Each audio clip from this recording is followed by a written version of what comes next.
avec nous. Pardon. Gilbert Collard, qui est avocat, avocat pénaliste, qui connaît assez bien, évidemment, ces cours d'assises. Juré. D'abord, il y a 3 magistrats, il y a 6 jurés populaires. 6 en première instance, 9 en appel. Là, il y en avait 9. Donc, Ouais. et c'est toujours une question qu'on se pose. Sont les magistrats qui font la décision ou ils sont influencés par les magistrats ou c'est un fantasme qu'on répète très souvent? Écoutez, moi je vais simplement fonder ma réponse sur mon expérience. On sait très bien, et tous les avocats le savent, qu'en fonction du président de la cour d'assises, le verdict ira dans tel sens ou dans tel autre. Ce sont les magistrats qui font les verdicts de cour d'assises. J'ai eu des confidences de jurés qui normalement n'auraient pas dû les faire, il y a très très longtemps, qui me racontaient comment le délibéré se déroulait. Et on connaît plein d'avocats qui... Du reste, le garde des Sceaux l'a écrit dans un de ses livres. Hein. Bon, donc, on a une référence impeccable, là, pour le coup. Hein. Bon. Donc, qui a fait la décision dans la cour d'assises des mineurs? Personne ne peut le savoir, parce que c'est couvert par le secret, mais sans que je puisse dire que c'est une décision des magistrats, hein, je peux dire que d'une façon générale, dans mon expérience d'avocat de cour d'assises, et Dieu sait que j'ai fréquenté les cours d'assises, nous savions très bien que la décision serait faite par les magistrats, à tel point qu'on se disait, pourquoi réunir tant de jurés alors qu'un seul magistrat suffirait, hein, vous voyez à quel point ça allait. Maintenant, ce qui est préoccupant, voyez-vous, et ce sur quoi il faut se focaliser, c'est l'évolution des réquisitions. En première instance, on a des réquisitions très sévères, sauf erreur de ma part. Hein. Et puis, en cour d'appel, on a le même parquet, puisqu'il est indivisible, qui fait des réquisitions beaucoup plus indulgentes. Pourquoi? Qu'est-ce qui s'est passé entre la première instance et l'appel pour que le parquet général change de quantum dans les réquisitions? Est-ce qu'il craignait qu'un quantum plus élevé de peine ne soit pas suivi? Est-ce qu'il avait peur que réclamer 20 ans ou 30 ans, la cour d'assises ne le prononce pas? C'est ça qui fait problème, parce que le parquet, il est indivisible. Bon, je ne vois pas pourquoi, entre la première instance et l'appel, il y a un changement de réquisition. C'est absolument incompréhensible. Et ce qui est très intéressant pour le pénaliste, c'est le règlement de compte qu'il y a après dans le box. Ça veut dire qu'ils sont tous coupables. Parce que s'ils se foutent sur la gueule alors qu'il y en a qui sont acquittés, c'est qu'ils reprochent aux acquittés, qui auraient dû être condamnés, de s'en être tirés. Ça, c'est clair. C'est très clair. Donc, si vous voulez, le verdict, il est démenti par un appel qui est l'appel des coups qui ont été échangés entre les accusés après le verdict. Oui, mais s'il n'y a pas de preuves, parce qu'effectivement, la charge de la preuve, l'avocat que vous êtes, il doit exister des preuves. Et j'imagine que c'est difficile d'apporter des preuves.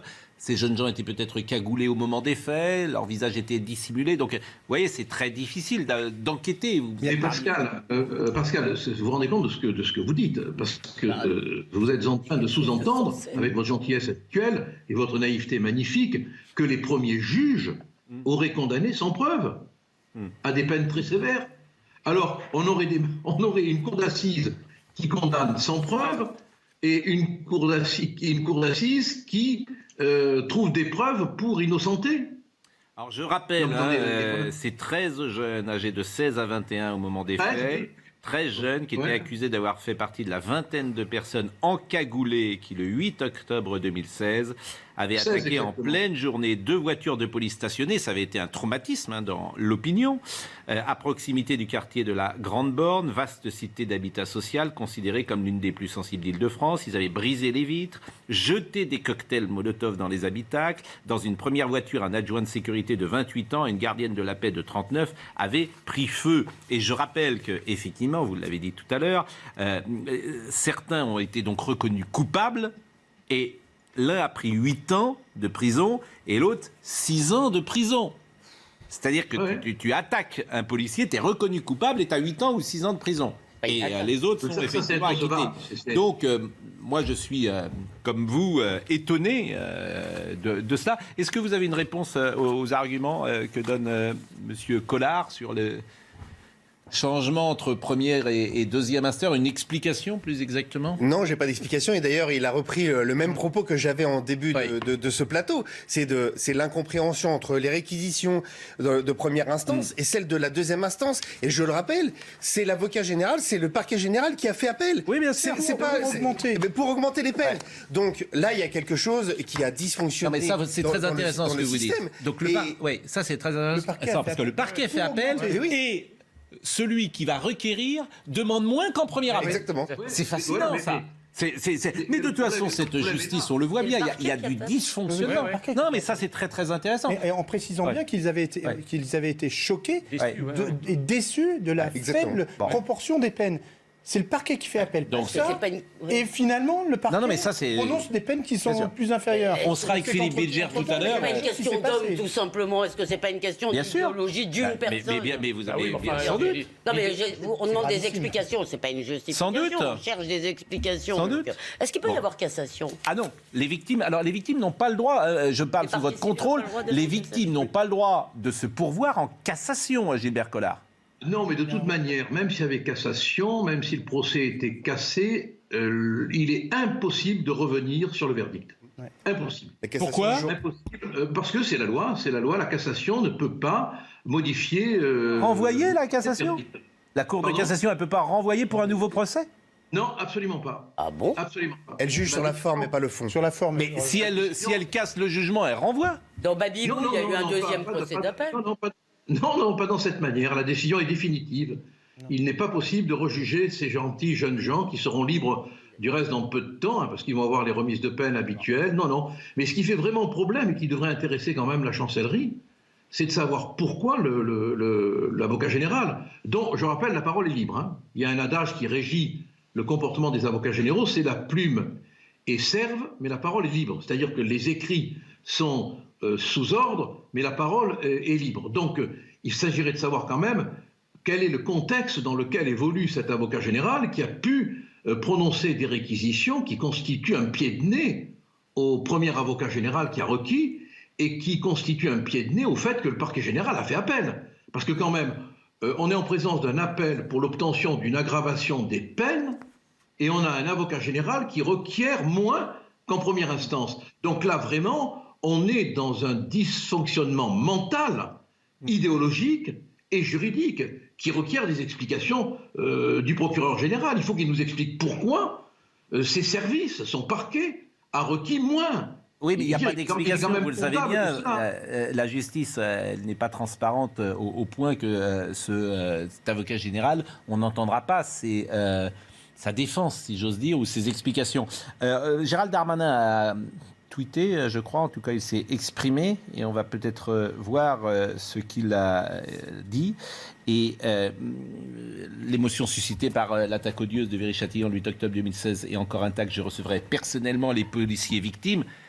J'ai envie de dire la belle affaire. Ils seront contents. Vous voyez, ils seront contents. Tant mieux, mais ils seront contents. C'est pas ça, effectivement, que on attend forcément. Et vous avez parlé de manifestation des policiers ces prochaines heures.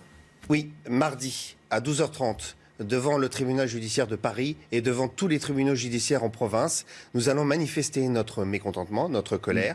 Et aussi, nous allons faire valoir, et nous allons écrire notamment au garde des Sceaux, parce que personne ne parle, mais celui qui conduit la politique pénale en France, c'est le garde des Sceaux. Alors c'est sûr, il n'est pas dans les tribunaux en train de rendre la justice, mais par contre, il nous donne des instructions, des circulaires. Et depuis quelques années, c'est quoi les circulaires? C'est surtout pas d'emprisonnement. Voilà, c'est ça le message qui a été délivré. Et magistrats, surtout, n'allez pas mettre des gens en prison alors qu'on est déjà en surpopulation carcérale. Je vois que dans la déclaration du président de la République, il est promis de construire des places de prison. Bon, je pose une question comme ça. Pour les mineurs, où sont les 20 centres éducatifs fermés qui étaient prévus, livraison en 2021 et qui étaient programmés depuis 2018? Pour l'instant, ils sont nulle part. L'autorisation vient seulement d'être donnée par le garde des Sceaux. Donc vous voyez un peu le dysfonctionnement de tout l'appareil, je dirais, de la politique pénale et de la réponse pénale. Et surtout, je pense à mes collègues policiers et gendarmes. Je pense aussi aux pompiers qui, sur le terrain, en prennent plein la figure tous les jours. Et je crois qu'à un moment, il faut dire, ça suffit. Il faut qu'à un moment, il y ait un message très clair. Et quand vous êtes passible de la réclusion criminelle à perpétuité, eh bien c'est la réclusion criminelle à perpétuité. Et puis sans remise de peine et sans aménagement et sans modification notamment des décisions de justice. Parce que sinon, Là, je vous le dis, on va droit dans le mur et on va au-devant de drames, d'un côté comme de l'autre. Et ce qui me frappe toujours, moi, dans l'espace médiatique, c'est quand il y a un dysfonctionnement d'un policier. Et ça arrive, forcément. L'espace médiatique se saisit de cette affaire et fait notamment entendre les victimes de ce ou de ces policiers. Oui. On l'a vu dans l'affaire Zecler. Mais l'espace médiatique se fond sur l'institution de la police. Oui. Et là, en revanche, je le dis depuis samedi soir, je suis très surpris finalement que nous, on en a beaucoup parlé, mais globalement, il y a peut-être même des gens qui nous écoutent ce matin et qui disent, mais effectivement, ça n'a pas fait, ce qu'on appelle souvent ici, la une des médias mainstream. C'est-à-dire que dans les grandes 20 heures, et ça, c'est pas une question qui semble passionner nos confrères. Et ça, je le regrette. Parce qu'effectivement, les victimes des policiers, on les voit même parfois dans des émissions de divertissement. On les voit venir prendre la parole et mettre en cause l'institution policière. Oui. Mais en même temps, les policiers, il faudrait peut-être les aider de temps en temps. Et le président de la République le rappelle des calendes. Et je suis d'accord, c'est encore une fois, bien évidemment, un policier, il fait une erreur, il faut le... Bien sûr, mais il doit être sanctionné. Personne ne s'est jamais posé la question. Les policiers, les premiers d'ailleurs, qui eux, dans leur grande majorité, subissent surtout des agressions plus qu'autre chose. Par contre, la disproportion justement de l'activité médiatique sur ces erreurs, bavures, tout ce qu'on veut des policiers est complètement disproportionnée par rapport là. Quand on voit quand même le journal de France 2 hier soir à 20h, ne le cite même pas. Il n'y a pas un mot, mais c'est ce que j'ai dit. Même pas dans les titres. Non, mais parce que vous êtes sur le service public. Ouais. Donc le service public a des choix idéologiques. Raison de plus, ouais. Je ne peux pas vous dire autre chose, parce que maintenant, ça suffit. Oui, mais c'est quand même un gros problème, je peux pas parce vous le que dire. C'est nous qui payons, mais ce sont des choix idéologiques. Ce sont des choix idéologiques. Oui, Pascal, donc tant que vous n'entrerez pas dans ces choix-là, c'est vrai, etc., c'est une réforme très importante. Mais Pascal, je ne peux pas vous dire autre chose. Si RTL ou n'importe quelle autre radio veut avoir des choix idéologiques, TF1 en a parlé d'ailleurs. C'est leur droit. Mais là, maintenant, si vous voulez, ça devient un scandale d'État, cette affaire de service public. Mais il faut que les politiques d'opposition s'en emparent. Mais vous voulez comment elle s'en empare? Moi, je vais vous dire ce qu'il faut faire, je l'ai dit plusieurs fois. On arrête de payer la redevance. Pas du tout. Le futur président de la République, il doit privatiser les chaînes aujourd'hui du service public, radio et télévision. Parce que ça s'appelle... Il y a des critères idéologiques qui sont mis en place sur ces chaînes. Pascal, je voudrais dire un mot. Gilbert Collard. Voilà, vous avez parlé d'idéologie et je crois que vous avez tous raison. Et on a un élément qui nous permet de penser que ce verdict peut avoir des connotations idéologiques, c'est la critique systématique qui a été faite pendant tout le procès de l'enquête de police.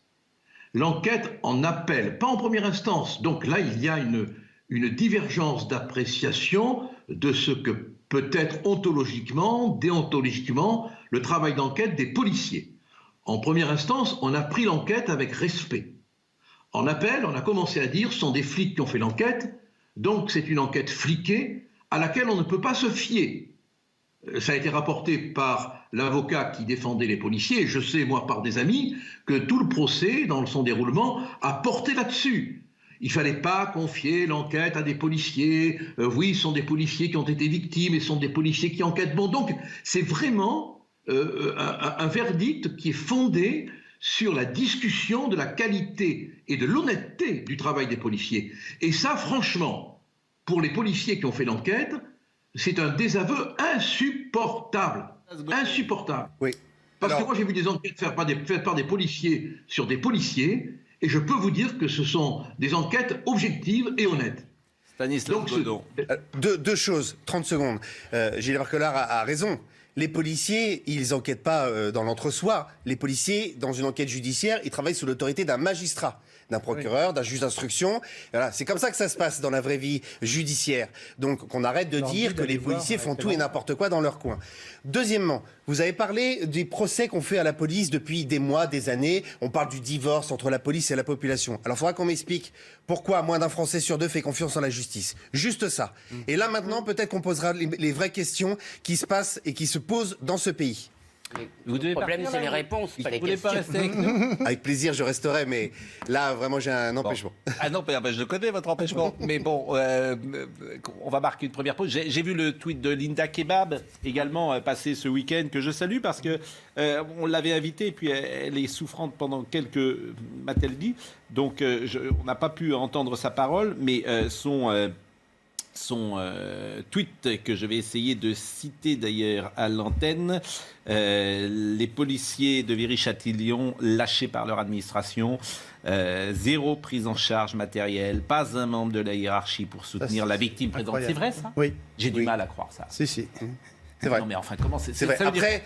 Très honnêtement, c'est pas le sujet d'aujourd'hui. Ce procès symbolise le rien. Le sujet d'aujourd'hui, c'est le sujet par rapport aux peines prononcées, par rapport aux peines encourues. Et là, j'en reviens à notre proposition de créer cet observatoire de la réponse pénale pour qu'on fasse enfin de la transparence par territoire sur comment la politique pénale dans ce pays elle est conduite. Non mais excusez-moi, j'ai juste un mot à dire. Attendez, quand vous savez que personne s'est déplacé de l'État, ni même de la hiérarchie policière à ce procès, quand on pense que certains présidents de la République se sont rendus au chevet de voyous, alors que là, ce sont des représentants de la loi, des serviteurs de la République, et qu'aucun homme politique, aucun représentant de l'État, qui soit politique ou administratif, ne s'est rendu à ce procès, c'est une honte. Pour moi, c'est une honte. Écoutez, c'est pourquoi nous voulions mettre les projecteurs ce matin sur cette affaire. On va continuer d'ailleurs avec vous. On va continuer. Alors j'espère qu'on va pouvoir avoir Philippe Bilger. Il me dit qu'il ne peut pas intervenir, mais ça serait intéressant d'avoir son avis. Merci beaucoup, Monsieur Godon. On va marquer une pause, mais nous continuons sur ce thème.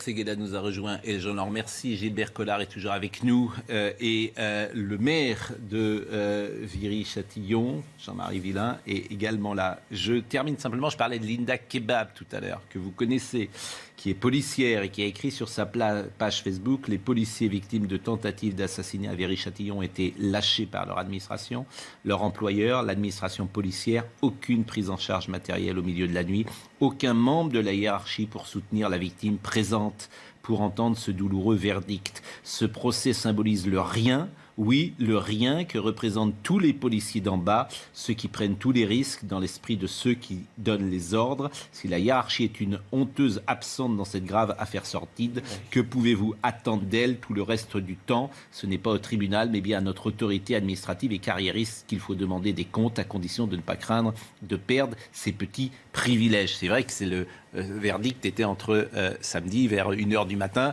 et peut-être que la hiérarchie avait autre chose à faire. Mais c'est pas convenable, là encore. Et en plus, il y a juste une précision que je comprends pas, parce qu'elle parle d'assassinat, effectivement, ils sont pas découverts tout d'un coup, et il me semble que l'incrimination, c'était tentative de meurtre, pas d'assassinat, dès le départ. Monsieur le maire, c'est intéressant parce que vous avez été interrogé par les journalistes, et on parle parfois de biais idéologiques. De la manière dont sont rapportés ces faits, et vous vouliez rapporter... oui, tout simplement. Moi, France Bleu m'interroge hier, puisque c'est la seule télé du service public, enfin radio du service public qui m'interroge. La première des questions, c'était de me dire, parce que je m'étonnais moi de la faiblesse des peines, de me dire que 18 ans, c'était quand même beaucoup dans une vie. Et je lui ai rappelé quand même que les policiers, eux, c'était pas 18 ans ni avec remise de peine, et que eux, c'était à vie qu'ils allaient se regarder dans la glace avec leurs cicatrices, et que toute leur vie, ils penseront à ces instants. Il y a des cicatrices, mais c'est les instants qu'ils ont passés dans la voiture, où les jeunes étaient à l'extérieur, en rigolant, les empêchant de sortir, avec les flammes autour d'eux. Mais comment on peut... Je suis sensible, mais ça me retourne, quoi. Comment on peut imaginer ça ? Se dire, il y a quelqu'un dans une voiture qui est en train de brûler, normalement, on doit tout ouvrir justement pour le sauver. Enfin, c'est horrible, quoi. Ce que je disais tout à l'heure, un article de presse, l'un des deux avocats généraux a conclu ces réquisitions en déclarant à l'intention des accusés qu'ils avaient, selon lui, de l'empathie et qu'ils constituaient à ses yeux une richesse pour le pays. Non, mais j'y crois pas. Je n'arrête pas. Alors ça, juste un instant. Ce qui se joue derrière ça, c'est pas simplement une question sécuritaire, ni même une question judiciaire. Question migratoire. Je crois qu'effectivement, il y a une question identitaire très forte. Il faut comprendre que dans certains quartiers, les policiers ne sont pas simplement des policiers. C'est des ennemis. C'est la France. Ces policiers sont la France, les mêmes qui sifflaient la Marseillaise il y a quelques années, qui ensuite ont brûlé des drapeaux français, qui ensuite accueillent les policiers dans certaines zones à coups de mortier et à coups de jet de pierre. Ce sont eux également qui aujourd'hui ont immolé, enfin il y a 3 ans, ont tenté d'immoler par le feu des policiers. Donc effectivement, c'est la France qui rentre dans des territoires qui ne sont plus la France. Juste un mot, Gilbert Collère, sur... parce qu'on fait parfois le procès des journalistes et de leur idéologie, et on fait aussi parfois celui des magistrats. Mais est-ce qu'on sait, par exemple, si ces magistrats qui ont requis étaient affiliés à un syndicat ou pas particulier ? Ah, quelle question pertinente. Quelle question. Non, mais vraiment. Moi, franchement, j'avais envie de la poser, la question, et vous avez eu, avant que je me décide, le courage de le faire. Quand on entend Jean Messia qui évoque les dernières conclusions de l'un des 2 avocats généraux, ou de l'avocat général, je ne sais pas, ou du procureur général, pardon, qui requérait, on a affaire à une conclusion politique. Dire à ces jeunes qui ont voulu incendier 2 policiers, qui ont été brûlés très sévèrement, qui ont fait ça pour niquer les keufs. C'est exactement ce qui ressort du dossier. C'est pour niquer les keufs qu'on a incendié les policiers. Dire qu'ils sont des chances pour la France, oui, pour la France des incendies, pour la France des meurtres, pour la France des crimes. Mais tenir ce propos, je suis désolé, c'est un propos politique. C'est un propos idéologique qui n'a pas sa place dans un réquisitoire. Comment peut-on... Oui, mais vous n'avez pas répondu à ma question. Est-ce qu'on sait qui... Non, on ne sait pas. Non, mais peut-être pas, d'ailleurs. Mais moi, je pose une question. On va s'en préoccuper. On va maintenant s'en préoccuper, effectivement. Vous avez raison, parce que selon l'appartenance syndicale de ces magistrats, il y a peut-être une connotation idéologique, c'est clair. Non, mais le point clé qu'on a appris ce matin, qui est vraiment fascinant d'ailleurs, c'est que le parquet fait appel et que les réquisitions du parquet sont moins fortes que celles de première instance. Donc, là, il faudrait que le procureur général va contre son propre parquet. Pardon, Jacques Séguéla qui vient d'arriver, et c'est pas forcément un univers qui vous passionne. Mais sauf que, évidemment, que ça me concerne et que ça me consterne. C'est un crime de gang. C'est un crime d'une meute sauvage. Un crime de guerre. Tous ceux qui sont autour de cette voiture sont coupables. Je ne dis pas qu'ils sont coupables de 18 ans de prison, mais c'est inadmissible qu'ils puissent rentrer chez eux après avoir vu ce qu'ils ont vu sans agir, sans le lendemain matin aller se prosterner devant la justice en disant pardon, il faut faire quelque chose. Parce que c'est pas simplement un naufrage. Ce n'est pas qu'un naufrage politique. Ce n'est pas qu'un naufrage, c'est un naufrage sociétal. C'est la société qui est malade. Oui, mais il n'y a pas que ça. Moi, j'insiste souvent sur l'espace médiatique. Oui. C'est quand j'entends que hier, le journal, on va le nommer, de France 2, ne fait pas un mot dessus. Je pense qu'on a là quelque chose, on a un thème. Et ce thème, les politiques ne veulent pas le voir et laissent faire. Donc tant qu'il y a une forme de démission ou de soumission, ça n'ira pas. Et France 2 qui est préoccupée pour faire monter, casser le mâle blanc de 50 ans et faire monter les minorités au plus haut niveau possible uniquement sur leur couleur de peau, vous pensez bien que France 2 ne va pas faire la une là-dessus? Non, par contre, je pense qu'il faut faire attention parce que sur ces histoires de quartier, moi je les vis au quotidien quand même. Hein.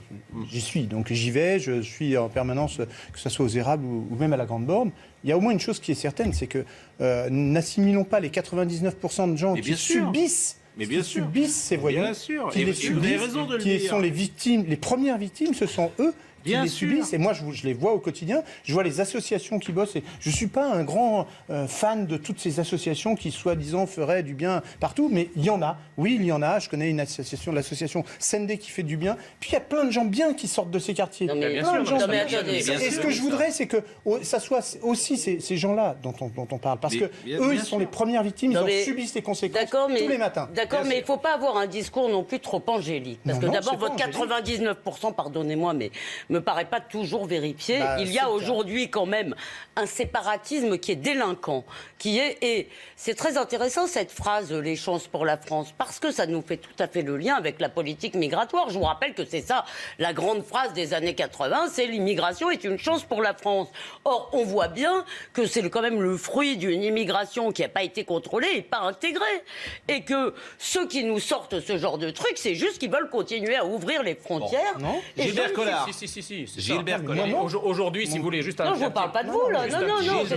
Gilbert Collard. L'immigration aujourd'hui, enfin, certaines immigrations aujourd'hui ne sont plus une chance pour la France, c'est une chance pour ceux qui haïssent la France. Gilbert Collard. Ce Jean-Michel, pour l'empêcher de parler, c'est terrible. Il faut être à Nouna. Allez, il faut être à Nouna. Oui, vous vouliez intervenir, Gilbert Collard. Oui, je voulais intervenir pour dire que je considère, moi, personnellement, que ce verdict est idéologique. Parce que je reviens, je m'en excuse, sur la phrase du réquisitoire, mais tout à l'heure, on le disait et on avait raison, c'est une phrase de la politique migratoire. C'est une phrase des immigrationnistes. Je ne comprends pas comment un procureur peut, dans un réquisitoire qui doit demeurer orienté vers la gravité des faits, peut se permettre de faire cette observation. Voilà. Et là, je vous renvoie à ce qui devrait être normalement le fonctionnement normal de la justice, c'est que le procureur général devrait quand même s'expliquer sur les réquisitions prises par son avocat général. Nous sommes d'accord. A-t-il reçu des instructions écrites auxquelles il a obéi, ou bien n'a-t-il pas reçu d'instructions, ou bien a-t-il décidé simplement de sa liberté de parole qui existe, La parole est libre. Mais à ce moment-là, on pourra quand même poser des questions sur l'environnement du procureur général d'un point de vue intellectuel. 2 ou 3 choses que je voulais rappeler. D'abord, la femme policier qui sortait en flammes du véhicule avait été frappée. Oui, caillassée. Non. Mais je vous assure, elle a annoncé je suis mère de famille. Et c'est une affaire absolument incroyable. Je le dis. D'abord, j'ai un souci, et ça, à chaque fois je remarque ça, Gilbert Collard, c'est que les procès en première instance sont extrêmement suivis médiatiquement, et les procès en appel le sont pas. Ce procès, je ne sais pas pourquoi. Mais c'était à huis clos. Mais c'est à huis clos, mais c'est vrai que les procès en appel... C'est vrai, non, on l'a toujours remarqué, c'est vrai. Je ne sais pas pourquoi les journalistes s'intéressent au premier chapitre et moins au deuxième. Donc là, il y a beaucoup de déni de justice, c'est un déni d'humanité. C'est surtout le déni d'humanité. Comment on peut mettre le feu aux gens qui risquent leur vie pour protéger la nôtre? Alors, réaction du mari de la victime. Parce que c'est intéressant. Quand je vous disais tout à l'heure qu'on voit les victimes souvent dans des affaires où les policiers sont mis en cause, on les voit fortement, les victimes. Et elles sont invitées sur tous les plateaux, ce qui est normal d'ailleurs, je le comprends. Mais là, je voudrais qu'on les entende un peu, les victimes. Et on va entendre le mari donc, de cette femme policier. 8 octobre 2016. Dans la première voiture attaquée au cocktail Molotov, 2 agents, un homme et une femme, sont gravement brûlés. Pendant les 7 semaines du procès, la policière s'est rendue au tribunal tous les jours. Elle et son époux sont écœurés par le verdict. Autant d'acquittement, en fait, c'est un permis de tuer. Pratiquement, vous pouvez tenter de tuer un policier, vous prenez 6 ans, voire vous êtes acquitté. Des personnes qui rentrent comme ça en force, ils retournent chez eux en disant on a réussi, on n'a rien eu. Ils sortent vainqueurs. Ils comprennent la décision de la cour d'appel comme un désaveu. Je ne sais même pas comment des jurés ont pu prendre une décision comme ça. C'est vraiment de l'incompréhension et un manque de soutien, de reconnaissance. On a même des retours et des amis policiers qui disent on démissionne. La policière n'a toujours pas retrouvé toute sa motricité. Elle a également des plaques sur le visage, des taches sur les bras, ainsi que des séquelles psychologiques. Son coéquipier, qui avait été plongé dans le coma en 2016, vient d'avoir de nouvelles complications. Il a été réadmis d'urgence à l'hôpital, où il a appris le verdict du procès. Ce qui est frappant, là-dedans, c'est que vous avez parlé des victimes des violences commises par des policiers qui, elles, vont sur tous les plateaux, même avant d'ailleurs que les faits soient avérés, bien sûr, parce que des fois, après, les premières images sont corrigées. Mais les policiers, quand ils témoignent, c'est toujours à visage découvert, c'est parce qu'ils ont peur. Et c'est ça, moi, qui me frappe, si vous voulez, c'est que les policiers n'osent pas, ceux qui sont victimes. Pourquoi ? Parce qu'on a vu ce qui s'est passé à Épinay, ce sont des cibles maintenant. Donc, il y a quand même... Alors, écoutons Perrine Salle qui a rapporté ce qui s'est passé au moment du verdict l'autre soir dans la salle du tribunal.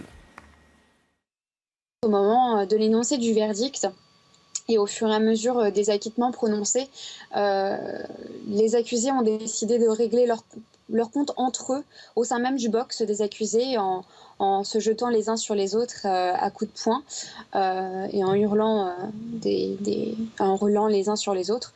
Visiblement, l'acquittement de certains n'a pas dû plaire à d'autres. Les proches des accusés se sont également levés, ont vociféré quelques injures, ont vociféré leur mécontentement et s'en sont pris également à l'encontre des gendarmes qui étaient là pour la sécurité de cette audience, de ce rendu de verdict. Il y a eu des coups portés également à l'encontre des gendarmes, des outrages bien évidemment. La présidente de la Cour d'appel des Assises des mineurs a levé, a suspendu totalement, a demandé l'évacuation en fait de la salle complète.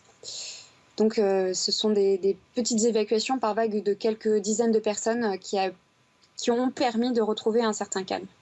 Et Perrine Salle est la porte-parole des femmes de policiers. Est-ce que ceux qui n'ont pas été condamnés ne l'ont pas été parce qu'ils ont donné leur comparse? Et est-ce que la bagarre n'est pas aussi ça? Si, bien sûr.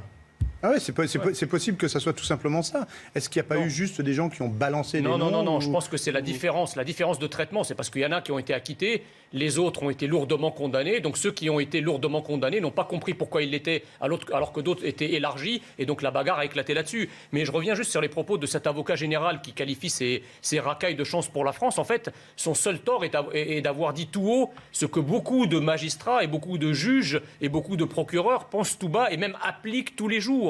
C'est-à-dire qu'il y a un biais diversitaire, on va dire, un biais ethnique, racial dans les jugements. Et aujourd'hui, encore une fois, quand on dit l'immigration est une chance pour la France, c'est devenu une chance pour ceux qui haïssent la France. Ça fait surtout pratiquement rire beaucoup. Le problème, c'est que moi, je veux bien que vous disiez ça, mais comme vous l'avez dit il y a 5 minutes, non, parce que personne l'a entendu. Mais non, mais il y a un moment, moi, je veux bien vous inviter tous les lundis. Ça ne me dérange pas.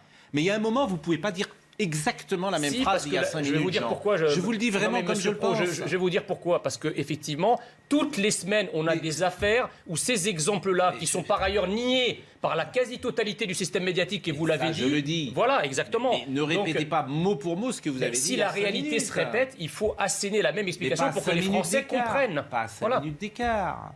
Pas 5 minutes d'écart. Ou alors on répète tous en boucle les mêmes choses, me semble-t-il. Bon, on essaye de joindre Philippe Bilger pour tout vous dire, et je le dis à Gilbert Collard.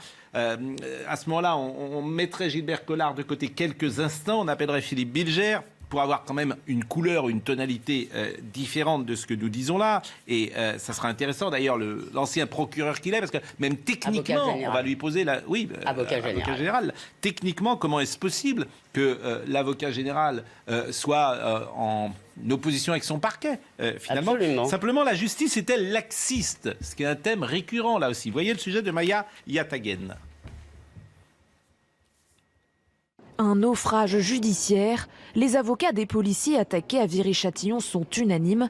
Le verdict est incompréhensible. Ce verdict rentre dans la lignée des décisions d'impunité qui polluent énormément notre société. Soit on n'a pas poursuivi les bons et on s'est complètement trompé et toute la chaîne pénale a dysfonctionné, soit on a poursuivi les bons et on a acquitté les mauvais. Ça, c'est encore plus glaçant. Le parquet avait pourtant fait appel du verdict de l'automne 2019 car il estimait les peines insuffisantes.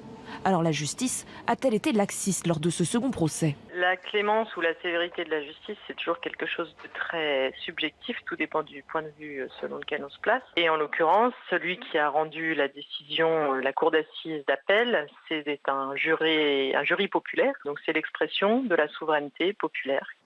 Les victimes ne peuvent pas se pourvoir en cassation. Pour manifester leur indignation, plusieurs syndicats de police ont appelé à des rassemblements demain devant les tribunaux.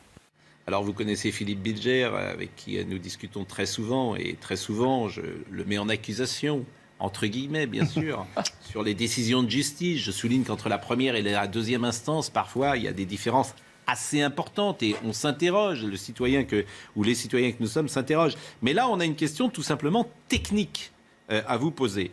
Le parquet fait appel. Le parquet considère donc que les sanctions ne sont pas assez sévères. Et vous avez un avocat général qui requiert des sanctions moins sévères qu'en première instance. Et moi, je traduis ça en disant, il est en opposition avec son parquet. Est-ce que j'ai raison? Pas totalement, mon cher Pascal. Moi, je comprends, mais pour des raisons profondes, la réaction indignée des policiers. Il faut bien voir que, en appel, généralement, lorsque les accusés n'apportent pas d'éléments nouveaux, les cours d'assises confirment les peines prononcées en première instance, ce qui n'a pas été le cas, puisqu'on a la bagatelle de 8 acquittements. J'ajoute que les cours d'assises des mineurs, et ça c'est un point de vue strictement personnel, m'ont toujours un tantinet déplu, parce que j'ai l'impression que la présence de 2 juges des enfants apporte plus de compassionnel que de répressif dans l'appréciation des faits. Mais je voudrais aller plus loin, et il ne s'agit pas d'exonérer ceux qui ont rendu cet arrêt en définitive qui choque un grand nombre de personnes, puisqu'on sait qu'il y a eu 16 assaillants qui ont commis cette horreur, et on n'en retrouve que 13, 5 condamnés et 8 acquittés. C'est le problème de la preuve individuelle. Tant qu'on n'aura pas mis en place un système qui réprimera véritablement les violences collectives criminelles, c'est-à-dire considérer que tous ceux qui appartiennent à un groupe, même si on n'a pas pu faire la preuve d'une action individuelle, considérer qu'ils sont tous coupables du crime. Si on ne fait pas ça, on aura à l'avenir une multitude d'acquittements, parce que des individus totalement malfaisants sont protégés par le groupe et puis par leurs mensonges et leurs dénégations. Il faudrait permettre aux cours d'assises de considérer que le groupe, dans sa violence, est collectivement coupable. J'ai compris. Mais c'est très intéressant ce que vous dites, et c'est pour ça que votre témoignage est intéressant, parce que vous faites avancer le débat. Mais est-ce qu'il y a des droits au monde, droit américain, droit anglais, droit allemand, je n'en sais rien, qui mettent en exergue cela, ce qui, d'un point de vue éthique, j'imagine, pose d'ailleurs problème? Je n'en sais rien, Pascal. Je sais que nous avions, il y a très longtemps, une loi anti-casseurs qui allait dans le sens que je souhaite. Et bien sûr, l'idéologie de droite ou de gauche refuse absolument qu'on la remette en œuvre, de la même manière qu'on ne veut pas remettre en œuvre une loi qui était excellente sur les peines planchées. Philippe, bonjour. Bonjour. Je comprends votre affaire de preuve, sauf que là, pour ceux qui sont condamnés, on suppose qu'il y a des preuves. Et les gens ne sont pas condamnés sans preuve. Donc, si vous voulez, je peux comprendre qu'on ne condamne pas sans preuve. Ça nous paraît très bien. Mais quand il y a des preuves, pourquoi des peines aussi légères? Et que pensez-vous de cette fameuse phrase du réquisitoire que Jean Messia a citée tout à l'heure? Ce sont des chances pour la France. Ah mais contrairement à ce qu'on peut croire, ma chère Elisabeth, je n'ai jamais surestimé l'intelligence et la sensibilité des accusateurs publics. Premier point. Deuxième point, il faut bien voir que les 8 acquittements, à mon sens, résultent précisément de la difficulté que j'ai évoquée à l'instant de considérer qu'une preuve individuelle de participation a pu être fournie. C'est pour cela que je propose, enfin, j'ai le droit de dire à peu près ce que je veux, sachant que ça n'aura aucun effet, je propose qu'on revienne à une conception globale et collective des violences criminelles. Lorsqu'on a un groupe de 15-20 personnes qui commet l'horreur qui a été décrite, on ne cherche pas à déterminer les preuves individuelles puisqu'on ne le peut pas. Le groupe les protège et leurs mensonges aussi. J'ai compris. Je vous remercie. On va marquer une pause. Non, vous n'avez pas. Est-ce que Emmanuel Macron va appeler les policiers? Ah non, bien sûr que non. Il a appelé Bernard Tapie quand il s'est fait agresser. C'est des serviteurs de la loi. Non, mais c'est le chef de l'État, c'est leur chef. Gérald Darmanin va recevoir les policiers, on l'a dit. Mais j'ai envie de vous dire, ça leur ferait une belle jambe encore aux policiers, un coup de fil. C'est pas ça qu'on attend. D'accord, mais c'est symbolique quand même. Mais déjà, quand j'apprends que la hiérarchie n'est même pas présente n'est même pas c'est vraiment dégueulasse. Au moment du verdict, parce que c'est un samedi entre minuit et 1h et que ça demande sans doute... Est-ce que c'est pour ça ou est-ce que c'est parce qu'ils veulent pas trop se mouiller? J'en sais rien. Bon, on va marquer une pause. Jean Messia, je vais être obligé, c'est un plateau un peu particulier aujourd'hui, et je le regrette, croyez bien, de vous libérer, puisque Jean-Jacques Zambrowski va vous remplacer. Monsieur le maire, je vous remercie grandement. Vous avez peut-être un mot à ajouter ? Je pense que le dernier mot, c'est surtout de tous dire notre soutien aux policiers, et de le redire et de le redire tous les jours. C'est peut-être la première chose qu'ils attendent. Et de leur faciliter la tâche. Et leur faciliter la tâche, c'est aussi, lorsqu'on les croise, d'obtempérer, de faciliter leur travail. Effectivement, c'est jamais agréable quand tu te fais arrêter par un policier, mais si tu peux te conduire d'une manière civique, agréable, bienveillante et courtoise, c'est une manière de les aider. Et on va recevoir Cyril Canetti, alors c'est passionnant, qui est ex-chef du service médico-psychologique régional de la prison de la Santé. Et son thème aujourd'hui, c'est qu'il n'a jamais vu autant de misère, dit-il, en prison, autant de détresse en prison. Et c'est pour ça d'ailleurs qu'il va arrêter. Il était chef du service médico-psychologique régional de la prison de la Santé, mais il a fait savoir qu'il quittait son poste et son témoignage sur ce sujet-là aussi nous intéresse forcément. Merci. Que dites-vous, monsieur Messia? Vous parlez dans votre barbe. Que vous avez déjà. Je disais, c'est peut-être pour ça qu'ils sont acquittés, en fait. C'est pour pas qu'ils connaissent les difficultés et les affres de la prison. Bon. La pause c'est bien parce que vous ne serez pas là. Il pourra s'exprimer clairement. Bon, merci, monsieur Bilger. Pascal, vous avez terminé en parlant de la hiérarchie. Oui. Vous avez déjà connu des hiérarchies courageuses? Oui, moi j'en connais dans le secteur dans lequel je travaille, cher ami. Moi aussi, mais je n'osais pas le dire, mais en général, elles ne le sont pas. Eh bien, écoutez, c'est pas le cas. C'est un peu un amalgame. Je le répète, c'est pas le cas ici. La pause. Merci beaucoup. C'est pas le cas dans le business, d'ailleurs.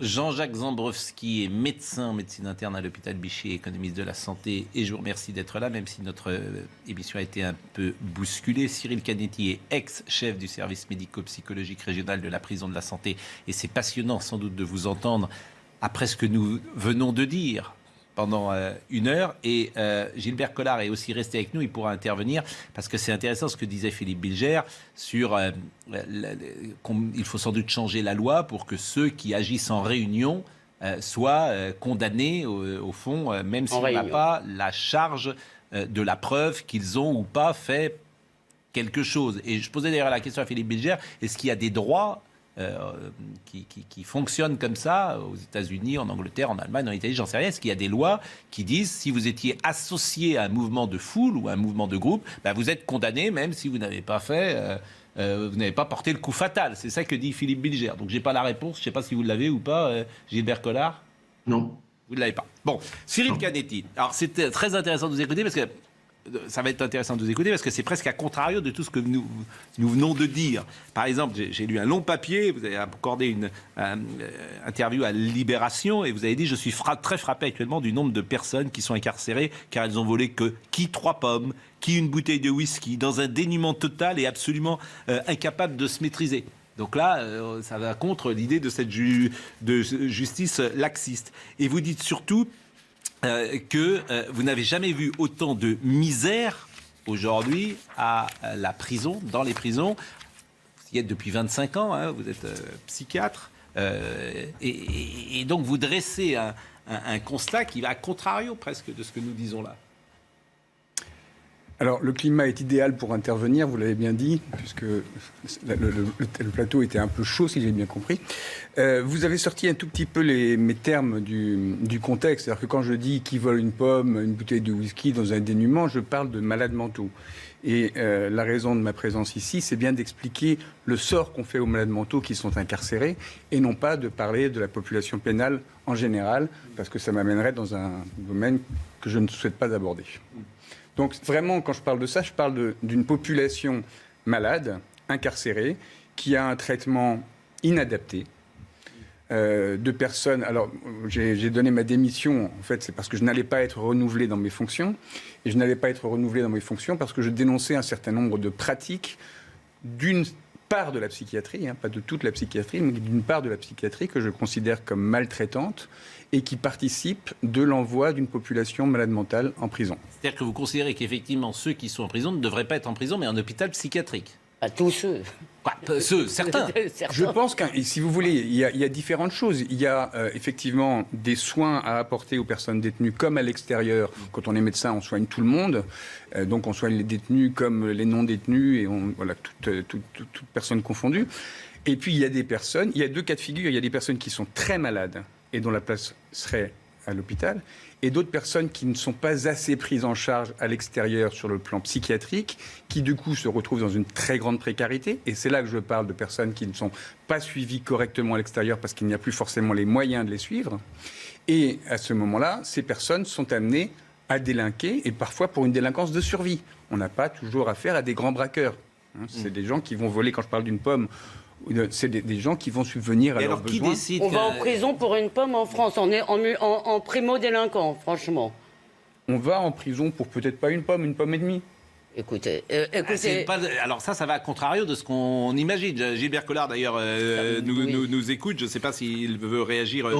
Non, il faut être. On n'est plus à l'époque de Victor Hugo où on allait au bagne pour un vol de pain. Non. Tout peut arriver, parce qu'on a parfois des décisions complètement délirantes. On a vu quelqu'un de condamné pour avoir piqué dans un supermarché. Mais ce n'est pas vrai, non, ce n'est pas ça. Je veux dire, moi, enfin, en 40 ans d'expérience, je n'ai jamais vu quelqu'un aller en prison pour un larcin. Bon, j'ai vu des distorsions de comportement judiciaire, oui. J'ai vu des gens condamnés très gravement pour des faits qui me paraissaient parfois justiciables de la bienveillance, et d'autres fois des gens condamnés très légèrement pour des faits particulièrement graves. Voilà. Maintenant, si on aborde la question de la maladie mentale et la prison, c'est essentiellement le problème de la médecine psychiatrique, qui est un véritable monde fermé, qui est un lobby. Mais j'entends bien, mais moi, la difficulté en lisant ce que vous avez écrit, c'est que vous considérez que 8 prisonniers sur 10 souffrent de troubles psychiatriques. Non mais attendez. Avant d'entrer en prison ? Non, mais vous ne me faites pas dire ça. C'est pas moi qui l'ai dit, c'est une étude qui donne ces chiffres. Et la psychiatrie, c'est extrêmement vaste. Donc on peut être insomniaque, on peut être anxieux et aller voir un psychiatre. Ouais, alors c'est ce mot trouble psychiatrique. C'est pas ce dont je parle. Ouais. Moi, ce dont je parle, c'est des malades mentaux. C'est des malades mentaux qui sont capables. Mais un trouble psychiatrique, est-ce que c'est une maladie mentale ? C'est pas le sujet. Franchement, permettez-moi, je suis en train de dénoncer une certaine situation de personnes qui sont très folles. C'est-à-dire, qu'est-ce qu'on attend de la prison ? Moi, je ne vais pas rentrer dans ce débat, mais on attend quand même un minimum d'efficacité. On voudrait éviter la récidive. C'est pas mon propos. On voudrait surtout protéger la société. Permettez-moi. Les gens qui vont en prison sortent de prison. Si vous voulez que les gens ne récidivent pas, il faut leur apporter un traitement adapté. Quand vous prenez un malade mental et que vous le mettez en prison, le traitement qu'on lui donne n'est pas adapté. On n'est donc pas du tout. Alors premièrement, sur le plan individuel, j'ai pas de chiffres. Moi, j'ai des situations très pratiques. Mais c'est tout à fait exceptionnel. Des gens qui sont des malades mentaux, qui sont en prison et qui devraient être dans un hôpital psychiatrique. C'est pas du tout exceptionnel, c'est une catastrophe. Non, mais justement... C'est-à-dire que vous étiez à la santé. Oui. Il y a combien de prisonniers à la santé ? Actuellement, ça doit être entre 800 et 1000. Bon, et vous estimez à combien de gens qui sont à la santé qui ne devraient pas être, par exemple, à la santé ? Je dirais qu'il y a actuellement une petite vingtaine de personnes. Vous voyez, c'est pas énorme. Mais... Ouais, donc ça reste quand même marginal. Est-ce que je peux poser une question ? Ça reste marginal, certainement, mais il s'agit pas de dire que nos prisons sont des hôpitaux psychiatriques. Il s'agit de dire qu'actuellement, on est face à une évolution qui est, à mon avis, premièrement inhumaine et deuxièmement complètement inefficace. Mais est-ce que c'est pas, dans le fond, est-ce qu'on vit pas les conséquences de ce qui s'est passé, si vous voulez, dans les années 60 et 70, où on disait qu'il fallait, en gros, c'était l'antipsychiatrie, il fallait ouvrir tous les hôpitaux psychiatriques, et dans le fond, des gens se sont retrouvés en prison parce qu'il n'y avait tout simplement plus d'hôpitaux psychiatriques. Est-ce que c'est ça, en fait ? Ou est-ce que je ne peux pas vous donner raison, parce que la population des malades mentaux, elle a augmenté récemment. C'est plutôt parce qu'on change de regard sur la maladie mentale. C'est parce qu'on considère souvent le malade comme un homme dangereux plutôt qu'un homme en souffrance. Et il y a une pénalisation de la maladie mentale.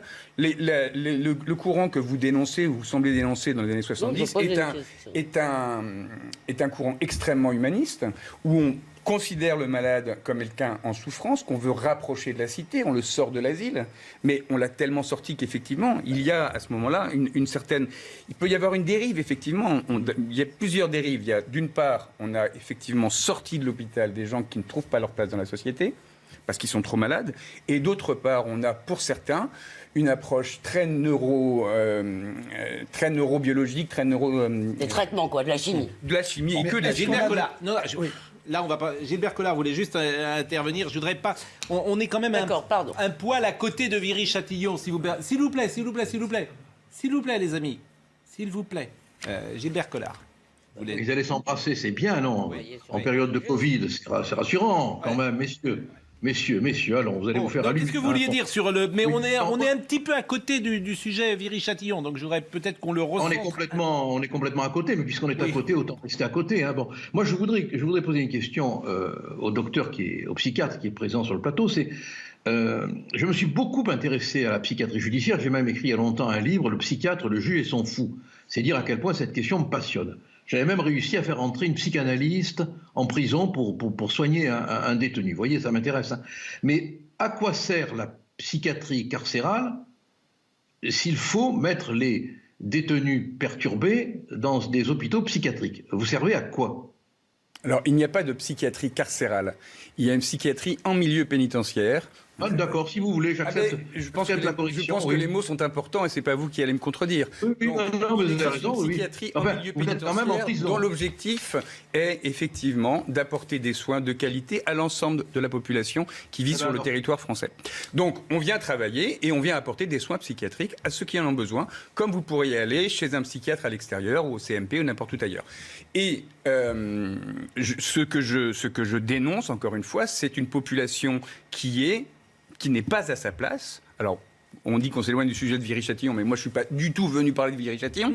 Je suis venu parler du scandale des malades mentaux qui sont incarcérés, qu'on met dans des situations catastrophiques. Alors, mais il n'y a pas que les malades qui sont maltraités dans cette histoire. Il y a également les surveillants, parce que les surveillants ne sont pas formés pour prendre en charge des malades mentaux. Ils sont là dans une mission de garde, de surveillance, mais ils sont complètement dépassés par des attitudes tout à fait inadaptées, de gens en grande souffrance, et donc vous avez les co-détenus qui souffrent, vous avez les surveillants qui souffrent, mais là, il y a évidemment l'individu qui souffre. Non, mais ce qui nous intéresse aussi, c'est votre regard sur ceux qui sont en prison, parce que le regard, il est plus large que ça.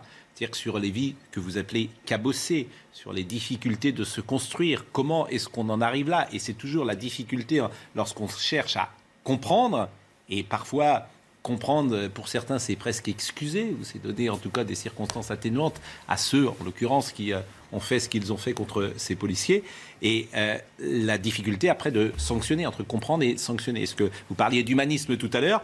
C'est intéressant d'ailleurs, parce que est-ce que l'humanisme, c'est pas non plus protéger la société de gens qui sont hyper violents, qui effectivement ont sûrement des excuses?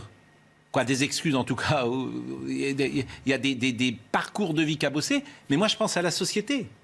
Et j'ai envie de les mettre en dehors de la société. Apparemment. C'est aussi humaniste. Mais apparemment pas. Moi je suis absolument d'accord avec vous. Il s'agit de protéger la société. Alors, réfléchissons un instant. Pense-t-on, parce que vous me demandez de parler de la psychiatrie et de la prison, de mon regard sur la prison, pense-t-on un instant que les conditions de détention actuelles sont de nature à aider quelqu'un à sortir et à se réinsérer? On marche sur la tête. Ne parlons que de la sécurité des Français. Ne parlons pas de la condition de ces sales gosses qui ont commis des choses abominables et qui ont ce qu'ils méritent. Ne parlons pas de ça. Parlons simplement de l'efficacité. C'est vraiment une expression pour les victimes, c'est pas possible. On parle d'efficacité de la prison. N'imaginez pas que le traitement que vous infligez aux détenus actuellement a la moindre efficacité. Il est complètement contre-productif. Non mais peut-être, mais sale gosse, ça ne va pas. Il ne s'agit pas de dire, alors pardonnez-moi le terme, je suis désolé de vous avoir froissé. Jacques, et puis après Gilbert Collard. Jacques Séguéla et après Gilbert Collard. Le problème de base est qu'on n'a pas assez de places de prison et qu'on n'a pas assez de Oui, mais il n'y a pas que ça, manifestement. C'est votre vision des choses, c'est pas du tout la mienne. Est-ce qu'il y a de la place dans les hôpitaux psychiatriques ou pas? Il y a de la place dans les hôpitaux. Il y a un changement de la politique de psychiatrie qui fait qu'on a énormément raccourci les hospitalisations et que maintenant, comme dans un service de chirurgie, il faut faire sortir les gens parce qu'il faut de la place. Donc on est dans une situation... Est-ce qu'une façon de dégorger les prisons, c'est peut-être justement de mieux traiter Mais il est évident que si on prend mieux en charge une population malade, il y a toute une partie de cette population qui n'ira pas en prison. Mais est-ce qu'on peut soigner tout le monde ? Non, on ne peut pas soigner tout le monde. Bon, Gilbert Collard, alors c'est vrai que le chapitre maladie mentale est extrêmement intéressant, mais c'est vrai qu'aujourd'hui, votre regard sur la prison et ceux qui y sont est d'une certaine manière encore plus intéressant à nos yeux. Et ce que vous venez de dire là, en disant que la prison est le dernier endroit où on forme ceux qui vont ressortir, c'est intéressant à entendre. Gilbert Collard et après M. Zambrowski. Oui, je crois que si un détenu est en prison et ne se retrouve pas dans un hôpital psychiatrique, c'est bien parce qu'aucun psychiatre n'a dit qu'il devait aller dans un hôpital psychiatrique. Sinon, il y serait, nous le savons. C'est la loi. Donc, alors expliquez-moi cette tautologie, en quelque sorte, qui fait que nous aurions en prison des détenus qui seraient des malades mentaux, que des psychiatres n'auraient pas diagnostiqué comme tels et fait placer en établissement psychiatrique. Oui. C'est difficile à expliquer, effectivement. Ouais. Tout ce que je peux vous dire, c'est qu'il y a une situation que je relate régulièrement, qui est celle d'un homme suivi en psychiatrie depuis l'âge de 13 ans, qui est très malade, qui a été pris en charge pendant 10 ou 15 ans par son secteur psychiatrique, qui l'a accepté, qui l'a accueilli, qui l'a diagnostiqué, psychotique, psychose chronique, peu importe, schizophrénie, qui l'a soigné pendant des années, qu'en plus ce garçon a développé une maladie neurodégénérative vers l'âge de 20 à 23 ans, qu'il est de plus en plus malade, et que maintenant qu'il a basculé vers une petite délinquance, il est jugé responsable de ses actes, il est envoyé en prison. Alors vous parlez de tautologie, moi je vous parle de quelqu'un qui, quand il est au tribunal, effare absolument tout le monde. Il est à moitié nu, le président le regarde effaré parce qu'il a un comportement complètement inadapté, et il n'y a qu'un psychiatre pour dire que ce monsieur est responsable de ses actes. Il est tout nu en cellule, il barbouille les murs de ses excréments, il se masturbe en cours de promenade, il vocifère. Et vous avez des psychiatres qui disent que ce garçon est normal et qu'il est accessible à la sanction pénale. Je dis qu'on est dans quelque chose de complètement fou. Revenons sur Viry, revenons. On a bien vu un magistrat se masturber en pleine audience. Peut-être fallait-il qu'il aille à l'hôpital psychiatrique. Oui. Il était en soins et il était à mi-temps. Je voudrais qu'on revienne sur... Ne glissons pas vers le porno. Monsieur Zambrowski, vous avez un mot à dire, et puis il y a un ou deux sujets que je voudrais revoir sur Viry-Châtillon, avant de parler de l'interview d'Emmanuel Macron. Pour autant que ça fasse partie de choses que je connaisse, il me semble que, comme vient de le dire M. Canetti, un tribunal, il juge en droit si quelqu'un est accessible à la sanction pénale au motif du fait qu'il était conscient de ce qu'il faisait au moment des faits. C'est ce que dit l'expert psychiatre. Et voilà pourquoi, en réponse à Maître Collard, il est possible que le psychiatre ait estimé que l'individu en question était conscient de ce qu'il était en train de faire. Mais conscient ne veut pas dire que cet individu avait une notion du bien et du mal, la même que celle que nous partageons sur ce plateau. Le fait d'obéir à la loi, c'est pas seulement la loi telle qu'elle est écrite, une espèce de loi morale qui préexiste à la loi telle qu'elle est écrite. Ce qui est bien et ce qui est mal, il faut avoir une échelle de valeur, il faut avoir une échelle de jugement. Quelqu'un dont le jugement est perturbé, comme ce patient auquel M. Canetti fait allusion, à l'évidence, une échelle de jugement qui est gravement perturbée. Oui, il était peut-être conscient que ce qu'il faisait n'était pas dans l'ordre, entre guillemets, normal des choses. Mais peut-être n'avait-il pas véritablement conscience du fait que c'était un crime au sens de la loi et que ça pouvait l'envoyer en prison. Je pense que toute cette affaire est très mal engagée. Viry-Châtillon, voyons les réactions avec ce sujet de Maya Yatagen. Comment la population a-t-elle pris le verdict? C'est intéressant, c'était hier. Dans les rues de Viry-Châtillon, paisible commune au sud de Paris, les images de l'attaque des policiers en 2016 sont toujours dans les esprits. Le verdict prononcé à l'encontre des prévenus partage les Castelvirois. Je trouve que c'est pas assez sévère. On aurait dû même leur mettre plus que 18 ans, même 30 ans. Parce que je trouve inadmissible qu'on puisse se comporter comme ça. Je pense que c'est toujours compliqué d'avoir la vérité de ce qui s'est passé, de savoir si les gens qui ont été acquittés étaient vraiment coupables ou non. Moi je pense que ça a été jugé correctement. Voilà. Après c'est toujours la même chose, il y a toujours des déçus dans les deux camps. Le 8 octobre 2016, une bande de jeunes prend d'assaut en pleine journée 2 voitures de police stationnées à proximité du quartier de la Grande Borne. Une vaste cité d'habitat social considérée comme l'une des plus sensibles d'Île-de-France. Pour le maire de la commune, le verdict est insuffisant. On se rend bien compte que la justice, là, n'est pas à la hauteur. Alors, les raisons, moi, je ne les connais pas, je ne suis pas juriste, je ne suis pas avocat ni juge, mais ce qui est certain, c'est que le ressenti des Français ne peut être qu'exacerbé. La défiance des Français vis-à-vis de la justice ne peut être qu'exacerbée avec des décisions pareilles. La Cour n'a pas suivi les réquisitions de l'avocat général qui avait demandé un acquittement et des peines de 12 à 25 ans de réclusion criminelle pour les 12 autres accusés. Je remercie beaucoup Gilbert Collard. Merci à vous. Bonne journée. Intervention. Et vous votez toujours Marine Le Pen ? Bien sûr, et vous ? Et moi, vous m'avez demandé si je votais Marine Le Pen. Ça, c'est pas gentil. Gilbert Collard. Non, mais je sais pas, il y avait plusieurs familles ou plusieurs candidats possibles au Rassemblement National. Dans la même famille, d'ailleurs. Tant qu'on ne me trahit pas, je ne trahis pas. Voilà. Bon, écoutez... Il faut qu'on me trahisse, il faut que je trahisse. Je vous remercie beaucoup, Gilbert Collard. Alors... Donc, je ne connaîtrai pas votre vote, ça c'est dramatique. Non, évidemment. La obligation de réserve comme les magistrats. Mais non, mais vous me voyez répondre. Non, mais franchement. Ah, ben non, ça, vous me direz, là, vous feriez le scoop. Hein. Ah, oui, ça, je ferai le scoop. Mais... Le scoop et le scalp en même temps. Hein. Mais écoutez. Et le buzz. La parole est libre sur ce plateau et voilà, c'est ça qui est intéressant. La Cour de cassation a confirmé mercredi les responsabilités pénales du meurtrier de Sarah Halimi.